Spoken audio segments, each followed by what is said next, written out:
খানাকুল ১ নম্বর পঞ্চায়েত সমিতির সহসভাপতি পদ থেকে গত ১৫ই মার্চ পদত্যাগ করেন নইমুল হক ওরফে রাঙা। এরপর থেকেই নতুন সহসভাপতি নির্বাচনকে ঘিরে খানাকুল এলাকায় তৃণমূলের গোষ্ঠীদ্বন্দ্ব প্রকট হয়। গত ১৫ই জুলাই ফের খানাকুল পঞ্চায়েত সমিতিতে নির্বাচন ঠিক হয়। ১৫ই জুলাই নির্বাচনে অশান্তি চরমে ওঠে। মাথা ফাটিয়ে দেওয়া হয় সভাপতি শম্পা মাইতির।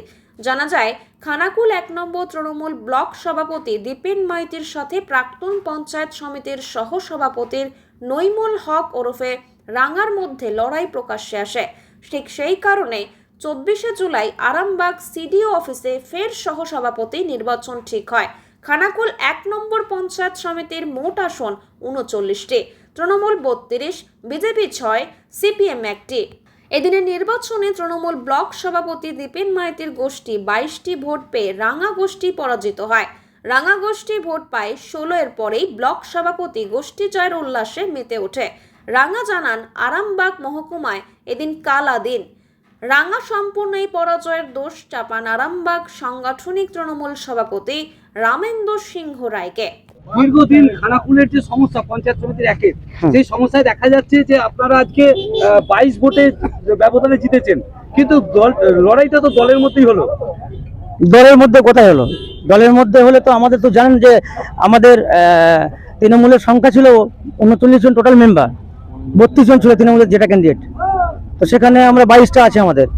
তাহলে কি করে লড়াই? বিজেপির সাথে লড়াই হলো এটা। কিন্তু রাঙা বলছে আমরা 16টা ভোট পেয়েছি।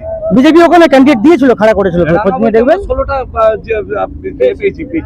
রাঙা কি বললো আমার জানার দরকার নেই দাদা, আমি কি বলছি শুনুন। কিন্তু রাঙাও তো তৃণমূল কংগ্রেসের নেতা। না, তৃণমূলের একটা গদ্দার ওটা।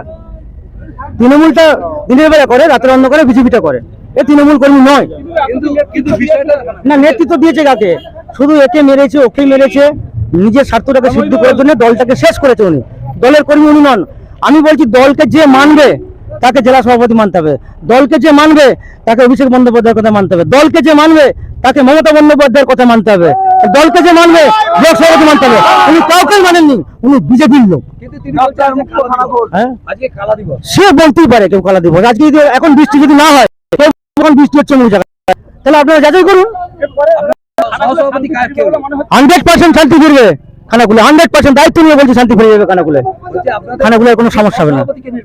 মিন্টু পাল স্লোগান তোলা হচ্ছে আগামী দিনে গদ্দার, তাহলে তার বিরুদ্ধে কি ব্যবস্থা হবে? সেটা দল ভাববে কি করবে না করবে। কিন্তু আগামী এই যেখানে মিডিয়ারা ছাড়ছে নিয়ে বসে আছে, আগামী দিনে কি ঠান্ডা থাকবে খানাকুল, না আবার অশান্তি হবে?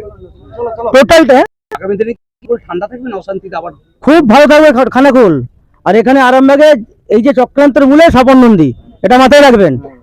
এই চক্রান্তের মূলে বিজেপির সাথে মানে দবাই দবাই বৈঠক করেছে স্বপন নন্দী। কিন্তু উনি আবার রামেন্দ্র সিংহ রায়কে আঙুল তুলছে। সে তুলতেই পারে। আমি বলছি আমি জেলা সভাপতি মানবো না। দল মানে জেলা সভাপতি, জেলা সভাপতি কোনো ব্যক্তি না, রবীন্দ্র সিংহ নয়। উনি তৃণমূল কংগ্রেসের জেলা সভাপতি। তাহলে আমি যদি তৃণমূল কর্মী হই আমাকে মানতে বাধ্য, আমি মানতে বাধ্য, তাকে ব্লক সভাপতিকে মানতে বাধ্য। যে তৃণমূল কর্মী কাউকে মানেনি সে দলের কর্মী হতে পারে না কখনো। তাই আগামী দিনে আমরা এই নোংরা মানুষটাকে দূর করতে পেরেছি এই খানাকুল থেকে।